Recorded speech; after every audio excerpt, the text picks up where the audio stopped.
total self-indulgence. Thank you, Mr Speaker. My question is to the Premier. Premier, there's been much talk indeed this morning of significant spending on infrastructure and other capital works when you deliver your state budget this afternoon.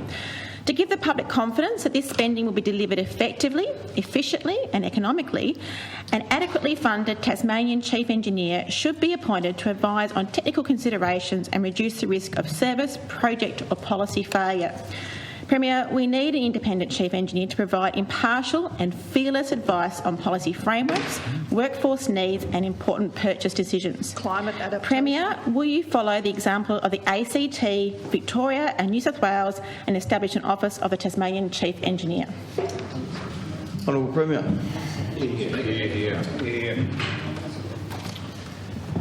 Mr Speaker, I thank Ms Johnston, the member for Clark, independent member for Clark, for that question and her interest in this matter.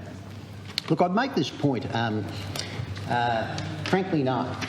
No, we won't, because we believe very clearly that it's about overall industry capability, not the competency of one single person. Not the competency of one single person.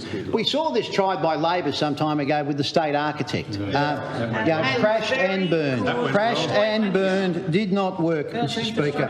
Now, Mr Speaker, what we have done on this side of the House is we have established Infrastructure Tasmania, Mr Speaker. That was established back in 2014 to provide expert advice to the government, Mr Speaker, on infrastructure priorities and issues. And that's exactly what it has been doing, Mr Speaker. And I would make the point very clearly that in terms of infrastructure, the state is going gangbusters. It is going gangbusters, Mr Speaker, we are building hospitals, we are building schools, Mr Speaker. We are investing in dams and irrigation systems, Mr Speaker. And yes, we are building roads. We are building roads, Mr Speaker, and new bridges, Mr Speaker, and we're making them safer, and we're doing ports, Mr Speaker, and rail, Mr Speaker. It is a fantastic infrastructure program. It is deep and it is rich, Mr Speaker, in terms of projects, Mr Speaker. And Mr Speaker, the important thing, and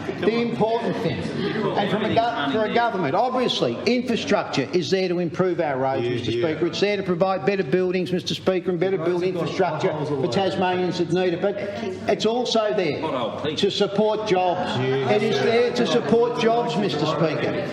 We are in that rare situation at the moment in terms of infrastructure and in terms of our building sector, where we have across the three sectors, residential, commercial and civil infrastructure, Mr Speaker, we have the very rare situation where they are all busy, Mr Speaker. All busy. And that is a good thing. That is a good thing, because what it is doing, it's underpinning jobs, Mr Speaker. It's supporting families, Mr Speaker. But importantly, it's also ensuring that we have strong levels of confidence, and that means that even more private investment, Mr Speaker, is flowing into the state.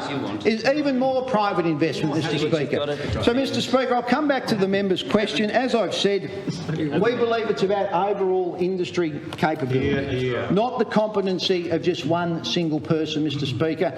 We're getting on with the job of building Tasmania, and importantly, the confidence that Tasmanians are seeing is supporting those inflows of private capital, of private investment, Mr Speaker, and importantly, of more jobs right across the sector.